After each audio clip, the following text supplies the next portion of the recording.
Hello, everybody. Welcome to episode number 45 of the Kevin Blekicki Show in junction with the Ryan Show. I am your host, Kevin Blekicki. We have an amazing show for you this week. We're going to break down week 18 of the NFL season, what happened, and looking forward to the playoffs. We're also going to break down the college football playoff and everything that happened over New Year's. But before we get into that, there is breaking news that broke today at the time of this recording. John Harbaugh has been fired as the head coach of the Baltimore Ravens after 18 seasons. It's crazy. They played a winner-take-all game against the Pittsburgh Steelers on Sunday Night Football. The winner goes to the playoffs and is the 4 seed in the AFC, and the loser goes home. And this was a game that was even more important because both of these franchises have been kind of stagnant the last number of years. Mike Tomlin and John Harbaugh have both won Super Bowls, but it happened a long time ago, and they've been kind of stagnant ever since. And kind of the worst thing that you can do in the NFL is be middle of the road. Obviously, you want to reach the pinnacle, but before you can do that, you have to be at the bottom and you have to build yourself that way. If you're in the middle of the pack and you're drafting in the middle of the first round, in the middle of each round, you have a roster of really solid players, but not enough great players to take you over the edge. And you're not going to be able to draft enough impact players because you're not drafting high enough. The Ravens have been in the playoffs consistently the last couple of seasons. They're always one of the best teams in football. Unfortunately, with it being, the recent Chiefs dynasty, they've been knocking them out a lot. The Ravens have had a lot of fourth quarter losses and a lot of back-breaking losses, and it's just something that it was just time. It was time to move on from John Harbaugh.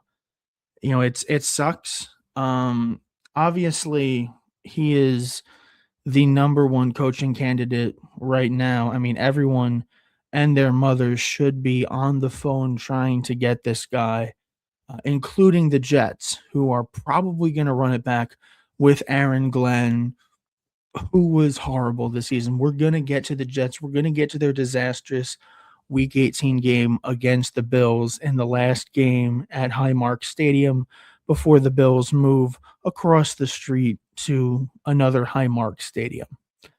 But John Harbaugh is a great NFL head coach. As I mentioned, he was with the Ravens for 18 seasons. He has the record for most road playoff wins with 8. In the regular season, he's 180 and 113 for a 614 winning percentage. In the postseason, he does have a winning record, 13 and 11, 542 winning percentage. So overall, he is 193 and 124 for a 609 winning percentage. So John Harbaugh has won as a member of the Baltimore Ravens. And the way that this game ended up, this Week 18 matchup against the Steelers, it was it was a lot of back and forth towards the end of the game, and it ended up being a scenario where the Ravens went to go kick a game-winning field goal. It was a 2-point game. Literally could not have been bigger stakes. If the Ravens make it, they win the division, they go to the playoffs, and the Steelers are eliminated. If he missed it, the Ravens get eliminated, and the Steelers make the playoffs. He missed it. The kicker missed the kick. The Ravens go home. John Harbaugh gets fired. Aaron Rodgers and the Steelers move on. and are going to be playing the Texans Monday night, January 12th, my birthday. So it was a scenario where like that kick literally could have decided the fate of the head coaches. Obviously John Harbaugh got fired. If he makes that kick, Mike Tomlin could have been fired too. This happened on Tuesday. It didn't happen on Black Monday. So I assume that they wanted to either really think about it or give John an extra day, not lump it in with all the other head coaches that just get discarded by all the other bad teams. But the Jets should absolutely pursue John Harbaugh. They missed out on Jim Harbaugh, and now they have an opportunity to get his brother. Aaron Glenn has been an absolute disaster. We're now going to switch gears to the Jets. The way that they ended this season has been an unmitigated disaster, to say the least. You can't. I mean, this is the situation that we're in. The Jets needed to lose a lot of games in order to get better draft picks and secure a better future, and they did that. And when they were putting out Brady Cook as their quarterback, they were signaling to everybody that they were not trying to win games. And the Jets successfully tanked. But I'm so tired of having these conversations amongst Jets fans in the community because either you're mad that they don't win games and they're tanking and you're mad that they're not winning the games and that they're embarrassed, but then they tank successfully. But then if they win the games, then you're mad that they hurt their draft stock. So Jets fans are never happy with what their team is. But this is where we are. Every couple of years, we're at this spot where we have to lose games because it's going to be better for our draft position. And it happens all the time. And, the Jets do have, there is hope in Jets world going into this offseason. They have 2 first-round picks. They have 4 picks, I believe, in the top 44, 45 picks. So, they have, good amount of draft capital. They have a lot of cap space. And Darren Muji so far has been doing a pretty good job as general manager. But the Jets had been so awful in 2025 that it doesn't give me confidence that if, say, a Dante Moore comes out and he goes number 2 to the Jets, how am I supposed to feel confident that this team is going to develop him properly? Because Aaron Rodgers was our quarterback the last couple of seasons, and he's in the playoffs with the Pittsburgh Steelers. And Justin Fields went 4-2 with Mike Tomlin. He decided that he didn't want him to be his quarterback anymore. So Aaron Glenn brought him in. Aaron Glenn and this Jets regime brought in Justin Fields. And we fired Robert Saleh because we thought that he was the problem.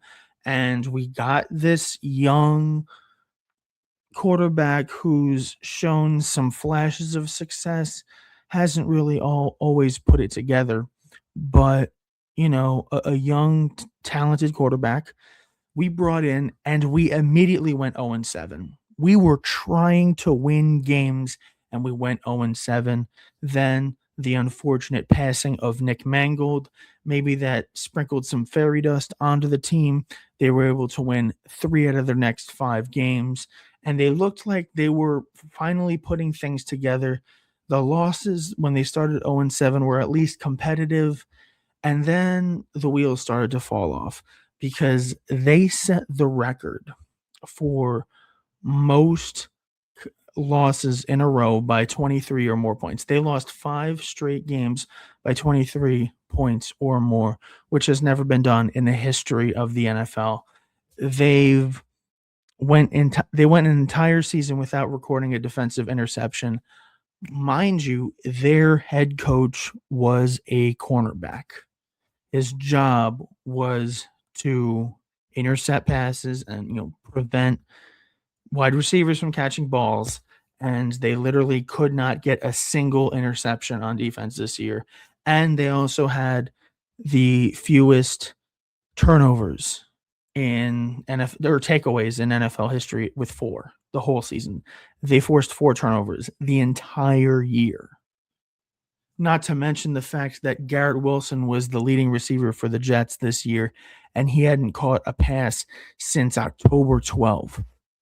And he finished with like 300 something yards, and he ended up being the leading passer. Breece Hall, the only bright spot on this team really was the fact that he got over 1,000 yards. And actually, I lied. There is one other bright spot, and it's that this offensive line, all 5 starters played every single game this year, which is great, which is something that we haven't had since the aforementioned Nick Mangold was on this team. So they have a good offensive line, and their special teams was really good. So they don't have to worry about special teams. But I mean, I just can't believe that this season went as badly as it did. Like we weren't trying to, like, obviously there were people out there in the media that was saying that the Jets weren't winning and losing wasn't the point of the 2025 season. And the point of the season was to just improve, show toughness, show grit. And we did the opposite of that. We were trying, and we immediately went 0-7. And now with John Harbaugh being available, you have to fire Aaron Glenn and hire John Harbaugh as your next head coach. And unfortunately, things will not get better until Woody Johnson no longer owns the team. And the only way that will happen are if he passes away. You never want to root for someone to die, but in this scenario, when he is the owner and the team is his property and he's not going to give it away, that is the only way that will happen. Or, his name is in the Epstein files and he, has ties to Epstein. I don't think that anything's going to happen from that because we live in a world where the president can do whatever crimes he wants and get away with all of them.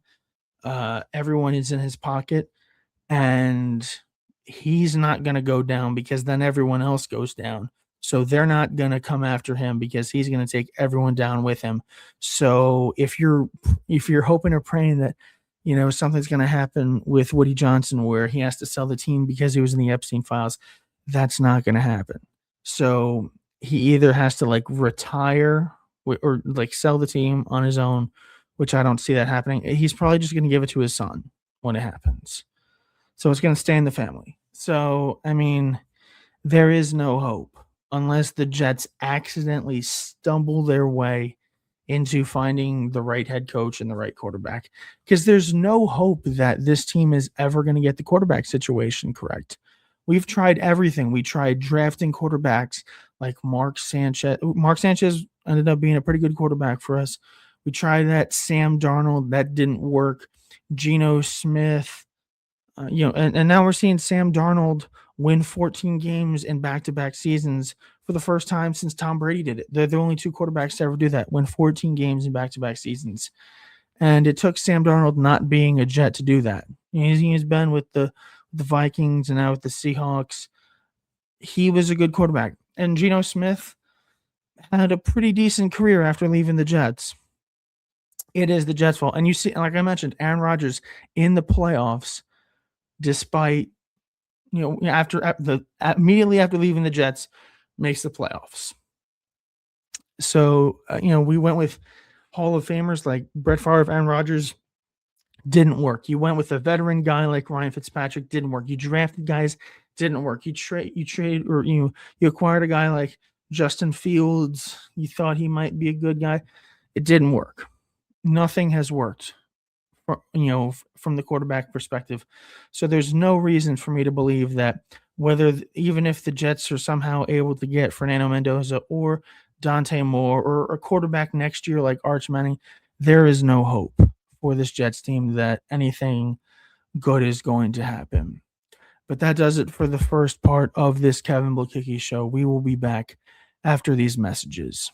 We are back with the Kevin Blekicki show, and we continue our talk about the New York Jets and the eulogy of the 2025 season. I'm being very serious when I say that the 2025 Jets are one of the worst Jets teams I've ever seen in my entire life. As I mentioned earlier in the show, we went an entire year without a defensive interception. That's never been done before in the history of the NFL, and any other team can do is tie it. They can't break that record.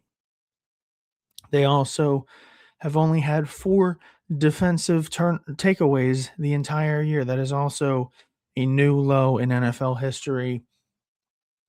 Garrett Wilson led the team in receiving yards despite not catching a pass since October 12th.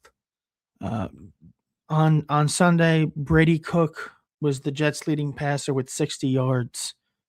I mean, how many times have we had terrible games from Justin Fields? I mean, this Jets team was terrible in every aspect of the game except for special teams. They had a great punter in McNamara. They had a great returner in Williams, who ended up being the team MVP. So Aaron, like the optics of firing your head coach after 1 year is terrible because it's the message that you're sending. The message that you're sending is that if you screw up, you can be gone in a heartbeat. Doesn't matter if you signed a contract for X amount of years. We can just get rid of you whenever we want. And if you screw up even once, we'll let you go. Now, as bad of a message as that is, I don't know how you can look at this team as it currently stands with this head coach and think that next year is going to be any better. The Jets are going to have a rough 2026. I expect another high draft pick, definitely top 10, could be top 5, could be top 3, could also be the number 1 overall pick because the Jets are a horrendous football team. And I know that the Raiders have a worse record, but they were trying to tank by not having Max Crosby and Brock Bowers play these last 2 games against the Giants and Chiefs. You cannot look at me in the eyes, all 4 of my eyes, and tell me that the New York Jets are not the worst team in the NFL in the year of our Lord 2025. They are. They are the worst team. They deserve the number 1 pick, but by the letter of the law, they don't get it. If this was college football and they had an AP poll, the Jets would be dead last and they would be picking first. That's not the world that we live in. It's strictly record based. It's strictly merit based. There is no quality losses. There is no quality wins. There is no power rankings. You just win your games and you get into the playoffs. So the Jets failed on almost every aspect of the season this year. And in his post-game press conference, the last one of the year, Aaron Glenn did point the finger at himself. He said that this season is on him. And when he was asked by reporters, what should Jets fans or other people think about the Jets next year, what should they do to what have you done to instill confidence into other people thinking that things are going to get better and you are the right man for the job? And he basically just said, trust me, bro.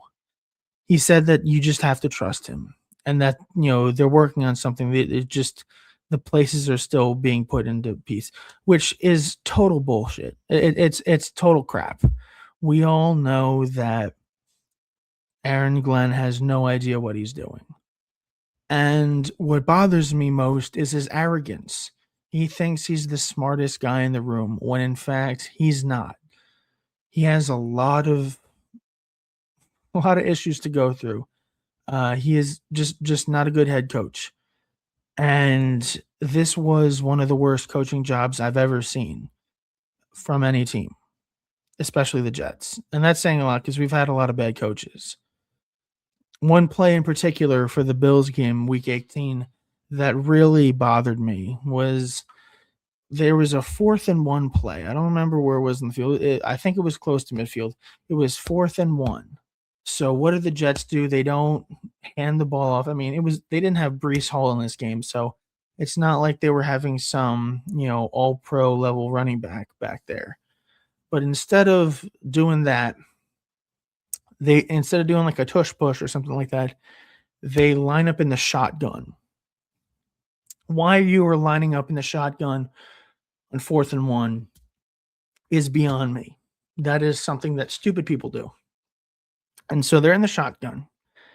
And then Brady Cook takes the snap, rolls out to the left. They do a speed option, I should say. And they run the speed option, and Brady Cook misses the pitch. He's pitching it to the running back that's a couple of yards away. He throws it in front of him. He can't catch it, and it goes out of bounds, and it's ruled an incomplete pass. Turnover on downs, Bills ball. It's one of the dumbest play calls and sequences I've ever seen in my entire life. Why the Jets would call a play like that, I can't give you an answer. It is so stupid, but I think it perfectly encapsulates the stupidity that was going on in this team this year. It's insane. And John Harbaugh is right there. As much as I wanted to get rid of Aaron Glenn, I was always in the camp that he's like, yeah, it's great that you want him gone, but who are you going to replace him with? And now the answer is John Harbaugh. You can replace him with John Harbaugh. I know the Ravens have had a lot of choke jobs, if you want to call them. They've had a lot of shortcomings in the playoffs, but John Harbaugh is the type of consistent leader that this Jets team needs. They need stability and they need consistency. And he's been able to get a lot out of Derrick Henry and Lamar Jackson. And I don't think that it's necessarily, Lamar Jackson's fault. I don't necessarily think it's all John Harbaugh's fault. At some point, hey, if that kicker makes the kick, they're in the playoffs. John Harbaugh isn't fired, at least yet. Maybe if they go into the playoffs and they just get embarrassed by the Texans, or they have just another really stupid loss in the playoffs, maybe he still gets fired. But he at least keeps his job for another week going into the playoffs. If Mark Andrews catches that 2-point conversion, or Zay Flowers doesn't fumble the ball before going into the end zone against the Chiefs, or if Lamar doesn't throw that pick six against the Bills. I mean, there's certainly so many opportunities where the Ravens could have made it deeper in the playoffs or even made it to the Super Bowl, and they didn't. But I would absolutely take all of those playoff failures than what we've had with the Jets in missing the playoffs for 15 straight years. So I'm sick of it, and I want John Harbaugh to be the next head coach of the Jets. And with the Jets playing the Bills in Week 18, that was the last game at Highmark Stadium. And look, I got emotional. The Bills fans, the Ravens fans are talking about how bad they've had it. The Bills have had it worse than maybe everybody, with always coming up short, whether it be the 4 straight losses in the Super Bowl or all their shortcomings they've had in the Josh Allen, Patrick Mahomes rivalry era. But that stadium holds a lot of memories. And I remember, no matter what, even before the Bills were the Bills with Josh Allen and consistently winning the AFC East and being in the playoffs, I used to call it Ralph Wilson Stadium because that's what it used to be known as. That stadium up in Orchard Park was always a home field advantage for the Bills, especially in late December, early January. No matter how good or bad that team was, those Bills fans always showed up, and they deserve a lot of credit. They deserve a lot of respect for being one of the best fan bases in all of football. And of course, with it being the internet, you're hearing all the people, with all the videos of it being the last game at Highmark Stadium.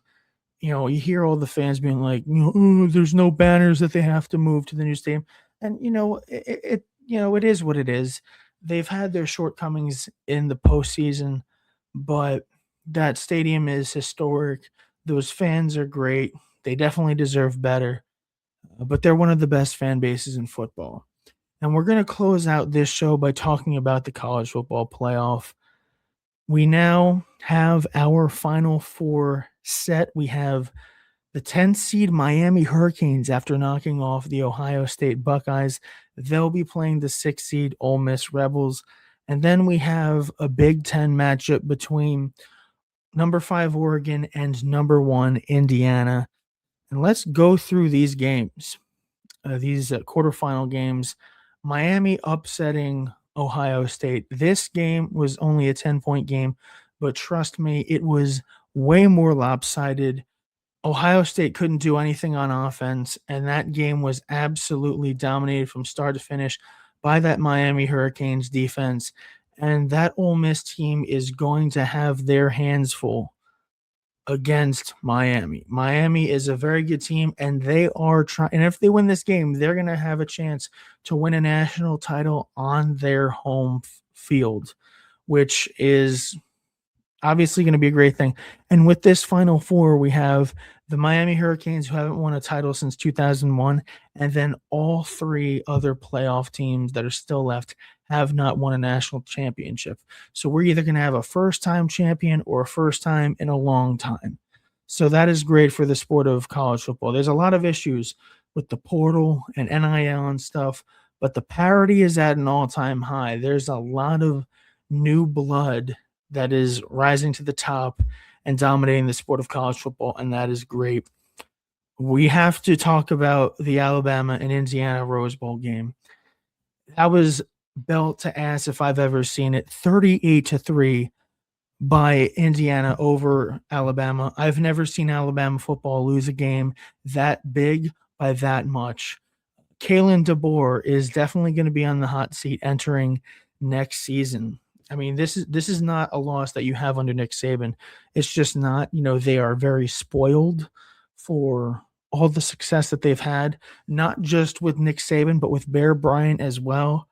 There's a lot of deep history in Alabama football, and for them to lose to a team like Indiana, who has the most losses in the history of college football, and to get dominated by them is insane. Indiana is now 14-0 on the season. They beat Ohio State. They dog walk Alabama, and they become the first team in the 12-team playoff era to win a game after having the first round bye. So, I mean, it definitely looked like Kurt Cignetti had his players ready for that game. Then you have the Ole Miss and Georgia game. That was the closest game of all of them. Got to shout out the Ole Miss Rebels for overcoming not having their head coach, Lane Kiffin. And it almost puts into question what was his job and what was even his role as the head coach, because he's not there and that team is thriving. And of all the teams that are left in the college football playoff, I want Ole Miss to win the championship the most, because I want them to stick it to Lane Kiffin for him leaving. He left Ole Miss to go to LSU so he would have a better shot at winning a national title. And now Ole Miss is 2 wins away from having that national title and sticking it to Lane Kiffin. So I hope that happens. And then closing out the games, we have Oregon and Texas Tech. This was a 23-0 blowout. Unfortunately, Texas Tech just wasn't up for the challenge. They're a great team, great defense. They had a hell of a year, but they just weren't up for the big moment in the Orange Bowl. My prediction for these two semifinal games is I'm going Miami against Indiana. I think Miami's defense is going to be too much for Ole Miss. And I think Indiana just looks like the best team in college football right now. They're undefeated. They blew out Oregon in the regular season, and I think that they do it again. And I think that will be our national championship matchup. But that does it for this edition of the Kevin Blekicki Show, in conjunction with the Ryan Show. Thank you for listening. Thank you for watching. Thank you for tuning in. If you want to follow me on social media, follow me at Kevin Blekicki on Twitter, TikTok, and Instagram. Have a great day. Happy New Year. Enjoy yourselves, and I will see you next time.